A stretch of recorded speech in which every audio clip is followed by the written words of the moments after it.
بسم اللہ الرحمن الرحیم۔ السلام علیکم۔ انسانی تاریخ میں سب سے عظیم ہستی، سب سے روشن چراغ اور سب سے بلند مرتبہ شخصیت حضرت محمد مصطفیٰ صلی اللہ علیہ وآلہ وسلم کی ہے۔ آپ کی زندگی کا ہر پہلو نہ صرف ہدایت کا سرچشمہ ہے بلکہ دلوں کو بدلنے والا بھی ہے۔ آپ کے دشمنوں نے آپ کو ہر طرح سے ستایا، کبھی طعن و تشنیع کی، کبھی معاشرتی بائیکاٹ کیا، کبھی جسمانی اذیتیں دیں اور کبھی جادو کے ذریعے نقصان پہنچانے کی کوشش کی، لیکن اللہ تعالیٰ نے اپنے محبوب کی حفاظت کا ایسا انتظام فرمایا کہ ہر چال، ہر سازش ناکام ہوئی۔ یہاں ہم ایک ایسا ہی واقعہ بیان کرتے ہیں جو سیرت نبی کا ایک روشن پہلو ہے اور جس سے ہمیں صبر، استقامت اور اللہ پر توکل کا سبق ملتا ہے۔ یہ واقعہ ہے جادوگرنی کا جادو اور اس کے اثرات اور پھر اللہ تعالیٰ کی طرف سے نازل ہونے والی حفاظت۔ قرآن مجید میں واضح طور پر جادو کی وجود کا ذکر ملتا ہے۔ سورۃ بقرہ میں اللہ تعالیٰ نے فرمایا، یعنی جادو کا وجود حقیقت ہے مگر یہ کفر اور شیطانی عمل ہے۔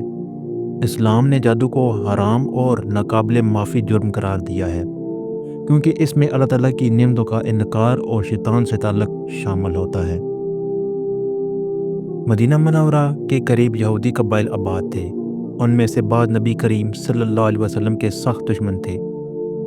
ان کی سازشیں دن رات جاری رہتی تھیں۔ انہی میں ایک شخص لبید بن عاصم تھا جس کی بیٹی اور گھر کی عورتیں بھی جادو میں ماہر تھیں۔ انہوں نے رسول اللہ صلی اللہ علیہ وسلم کو نقصان پہنچانے کے لیے جادو کا سہارا لیا۔ روایات میں آتا ہے کہ جادوگرنی نے نبی کریم صلی اللہ علیہ وسلم کے بالوں کے کچھ حصے اور کنگھی کے دانے حاصل کیے، پھر ان پر جادو کیا اور انہیں ایک کھجور کے درخت کے جڑ کے نیچے کنویں میں ڈال دیا۔ اس جادو کے اثر سے نبی کریم صلی اللہ علیہ وسلم کو وقتی طور پر تکلیف ہوئی۔ آپ کے جسم پر بیماری، کمزوری طاری ہونے لگی، بلکہ ایسا لگتا تھا جیسے کوئی کام کر رہے ہیں مگر وہ مکمل نہیں ہوتا۔ یہ جادو جسمانی سے زیادہ نفسیاتی اثرات رکھتا ہے۔ رسول اللہ صلی اللہ علیہ وسلم کی کیفیت۔ حضرت عائشہ رضی اللہ تعالیٰ عنہا فرماتی ہیں، رسول اللہ صلی اللہ علیہ وسلم پر ایسا جادو کیا گیا کہ آپ کو گمان ہوتا کہ آپ نے کوئی کام کیا ہے حالانکہ آپ نے وہ نہیں کیا ہوتا۔ یہ کیفیت کئی دن تک رہی مگر اللہ تعالیٰ نے اپنے محبوب کو کبھی بے بس نہیں چھوڑا۔ آخرکار اللہ تعالیٰ نے اپنی نبی کریم صلی اللہ علیہ وسلم کو وحی کے ذریعے اس جادو کی خبر دی۔ دو فرشتے انسانی شکل میں آپ وسلم کے پاس آئے۔ ایک نے دوسرے سے پوچھا، یہ ہستی کیوں پریشان ہے؟ دوسرے نے جواب دیا، ان پر جادو کیا گیا ہے۔ پھر پوچھا گیا، کس نے کیا ہے؟ جواب ملا، لبید بن عاصم نے۔ پھر پوچھا، کس چیز پر جادو کیا گیا ہے؟ جواب دیا گیا، کنگھی اور بالوں کے زراعت پر۔ وہ کہاں ہیں؟ جواب ملا، فلاں کنویں میں۔ نبی کریم صلی اللہ علیہ وسلم نے اپنے صحابہ کرام کو بھیجا، وہ گئے اور کنویں سے وہ چیز نکالی۔ جب آپ کے سامنے لائی گئی تو عین اسی طرح تھی جیسا کہ فرشتوں نے بتایا تھا۔ اسی موقع پر اللہ تعالیٰ نے اپنے محبوب کو دو عظیم صورتیں عطا فرمائیں، سورۃ الفلق اور سورۃ الناس۔ ان دونوں صورتوں کو معوذتین کہا جاتا ہے۔ یہ صورتیں جادو، حسد، شر اور شیطان کے وسوسوں سے پناہ مانگنے کے لیے نازل ہوئیں۔ جب یہ صورتیں نازل ہوئیں اور آپ صلی اللہ علیہ وسلم نے ان کی تلاوت فرمائی تو ہر گرہ، ہر جادو کی لڑی کھلتی گئی اور آپ کو اللہ تعالیٰ نے مکمل شفا عطا فرما دی۔ یہ واقعہ ہمیں کئی سبق دیتا ہے۔ جادو حقیقت ہے لیکن اللہ کی مرضی کے بغیر کچھ نہیں کر سکتا۔ اللہ تعالیٰ نے اپنے نبیوں اور بندوں کی حفاظت فرماتا ہے۔ پریشانی اور مشکلات میں اللہ کی طرف رجوع کرنا ہی نجات کا ذریعہ ہے۔ معوذتین، سورۃ الفلق اور سورۃ الناس جادو اور ہر شر سے بہترین ڈھال ہیں۔ آج بھی لوگ حسد اور دشمنی میں جادو ٹونے اور ٹوٹوں کا سہارا لیتے ہیں، لیکن ایک مومن کو یہ یاد رکھنا چاہیے کہ اصل حفاظت صرف اللہ کے ہاتھ میں ہے۔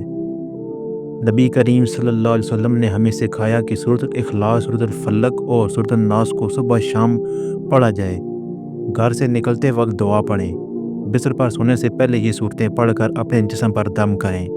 یہ سب سنت طریقے ہیں جو جادو، نظر بد اور شیطان کے وسوسوں سے بچانے کے لیے کافی ہیں۔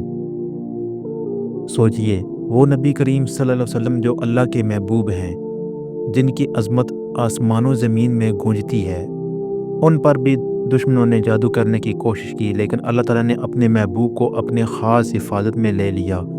یہ ہمیں بتاتا ہے کہ اگر ہم پر کوئی مصیبت آئے، کوئی دشمن سازی کرے یا کوئی ہم سے حسد کرے تو ہمیں گھبرانا کی ضرورت نہیں ہے، بس اللہ پر توکل رکھیں، قرآن کی آیت کو اپنی ڈھال بنائیں اور صبر کریں۔ آخرکار اللہ تعالیٰ ہی سب سے بڑا محافظ ہے۔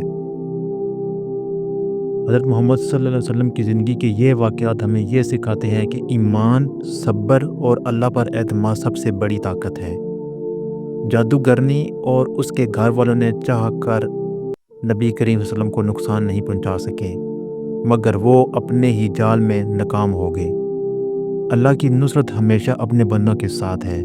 اللہ تعالیٰ ہمیں بھی اپنے دین پر ثابت قدم رکھے، ہر شر اور ہر دشمن کے وار سے محفوظ فرمائے اور قرآن و سنت کی روشنی میں زندگی گزارنے کی توفیق عطا فرمائے۔